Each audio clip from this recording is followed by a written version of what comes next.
Hi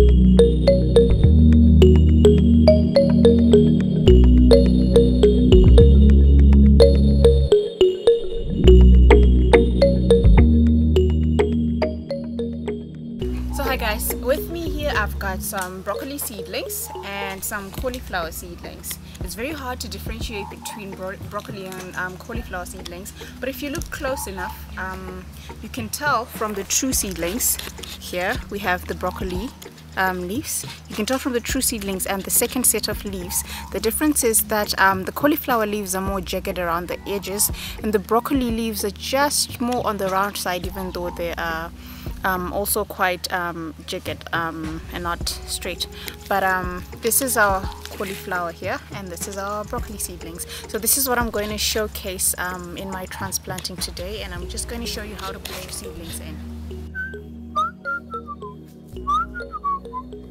So don't have your pumps on in the garden. Please have on some more suitable shoes, maybe a pair of gumboots if you own one.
So these broccoli transplants that I have here are about 5 weeks old. Normally broccoli transplants you put in when they're about 5 weeks, 4 to 5 weeks old.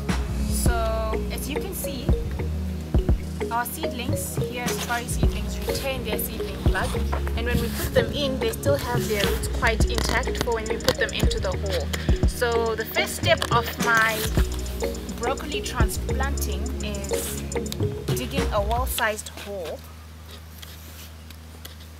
So I've wet my soil prior to putting the hole in. This helps the seedlings with the transplanting shock because they don't go into an environment that's too dry. So I've dug my hole, and the hole should be big enough for your transplants to fit. Make sure when putting your seedlings in, you don't bend the root system, as this causes what we know as J-rooting. So J-rooting is when your roots have been forced into the hole and there isn't enough space for them to branch out as they grow. So make sure your hole is big enough for your seedlings as you put them in. So into the hole my seedling goes. You cover it up nice and well, and make sure not to force the soil onto the seedling plug. Once that's done, your seedling is set and good to go. You can add on some more water if you like, for good measure. And there you go. A little bit on your basal fertilizer application. I'm also going to do a little segment on top dressing of your fertilizer, just to show you the difference between the two fertilizer applications. So with basal fertilizer application, this is the application of the fertilizer that you put in to your soil during your soil preparation stages. This allows the soil to get a good nutrient composition before your transplants go into the soil. So the first stage is to dig a hole into the soil, and then you can incorporate as much as 5 grams of your compound C or your compound D into the soil. So I'm going to incorporate 5 grams of the basal fertilizer compound D into the soil. After that, you make sure to mix your compound D well with the soil, and then you can cover up your hole when you're done. The next stage is to water well the areas in which you've incorporated the fertilizer. just to allow the fertilizer to melt and mix with the soil. And by the time your transplants come in, they have a readily melted fertilizer that's leached well into the soil and is ready to deposit nutrients into the roots of the plant. The second method that I'm going to demonstrate for you is incorporation of your basal fertilizer at transplanting. This is for growers who like to put in their basal fertilizer as they transplant. The trick with this is to make sure that your fertilizer is well mixed with the soil to avoid the roots of your transplant getting burnt by the fertilizer. It's not wise to put in your fertilizer and then put your seedlings directly on top of the fertilizer. So you mix your soil well with the fertilizer, and then you take your transplant seedling.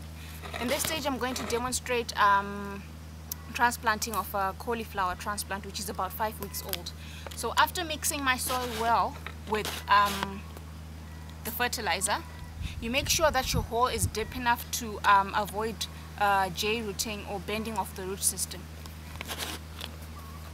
Make sure your seedling is covered very well by the soil,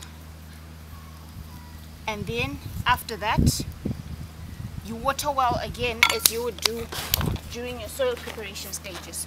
So basically, with the two methods that I've just shown you, it's important to make sure that your area where your fertilizer has been incorporated is watered well to allow the fertilizer to leach well into the soil and to melt. So your spacing between your broccoli plants should be between 45 and 60 centimeters between your plants. This allows them to have as much nutrient availability as possible between plants, and there's less competition between your plants as they grow. And it also allows them to grow to full capacity and have a big head size as they grow.